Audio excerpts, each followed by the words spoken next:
Hey, liberal fruitcakes. I can't believe I even have to talk about this one. I wouldn't if the Department of Education actually worked. The Debt Strike 2025! Let's talk about it! So I was made aware of this political movement from somebody who sent me a direct message on TikTok. And if that person's you, thank you. Because I've never laughed so hard in my life. And to those who are going to participate in this movement, good luck. Now, for those who don't know, the Debt Strike of 2025 is a particular movement that is gaining traction here on this app and other social media platforms, where people are coming out saying, we're not gonna pay our debts anymore! This is how we protest! We're gonna fight the power!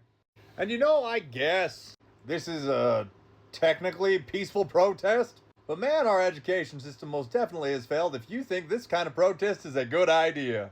Now, the videos I've seen are people saying, I'm not going to pay my student loans back. I'm not going to pay my credit card bills. I'm not going to pay my car payments back. I'm not going to pay my debts.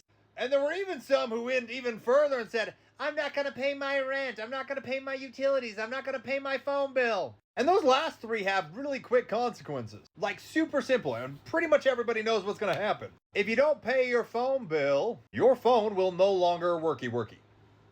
If you do not pay your utilities bill, you will no longer have power, heat, or water. And if you don't pay your rent, you're gonna get evicted. Why? Because you are not entitled to the work, effort, or success of other people. You are not entitled to the luxuries of other people. And if you enter into an agreement with them, you are required to uphold those agreements or face legal consequences.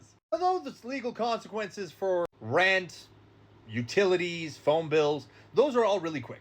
Even car payments are really quick. You don't pay your car gets repossessed. Why? Because you took money that you did not have to pay for a car. And until that car is completely paid off, it's not yours. But as long as you do continue to pay it off, it is yours. So it's a conditional ownership. Now, not paying back your student loan, not paying back credit card bills, can come with negative ramifications that can affect you for the rest of your life. And if you think things are unfair and unaffordable right now, if you don't pay your debts back, man, it's going to get a hell of a lot worse for you. So what are some of the legal ramifications if you don't pay your student loans back or you don't pay your credit cards back? Well, let's look into it. First, if you don't pay your debt back, you can tank your credit score. A lot of people don't like the idea of credit, and in many ways, I can understand that.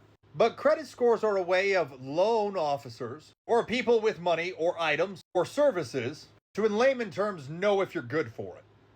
Are you going to be able to pay them back? Are you good with your money? And if you bit more off than you could chew, the answer's no, with few exceptions. A failure to pay leads to delinquencies. This can make it harder for you to take out loans, because that can stay on your credit score for up to 7 years. If you're trying to rent an apartment or move apartments and they check your credit score and see that you've been delinquent, you're probably not getting the apartment. Because why would they give you an item if you're not going to pay for it? Also lowers your chances of being able to qualify for a home. And I can hear you saying, I'm not going to be able to ever afford a home anyways. Well, is that a justification to make things worse for you? No. Now let's move on. Failure to pay can lead to debt collection. Creditors are legally allowed to sell their debt to debt collectors, who are legally allowed to go after you if you don't pay your debts. This is generally done in the form of lawsuits. And if they win, which many of them do, they can place liens on things you own, meaning if you don't pay, they will take possession of those items. And you're going to say, I don't own anything. Cars, phones, houses, items, clothing, technology. They can liquidate that. They can freeze your bank accounts, meaning they can take possession of your money if they win the lawsuit. They can garnish your wages. Now, when it comes to credit card debt and garnishment, this has to be done through a lawsuit. But basically, they can withhold funds from you via your employer to pay your debts back. These have to be done through lawsuits. But for student loans that are federally backed, the government can just take 15% without a court order.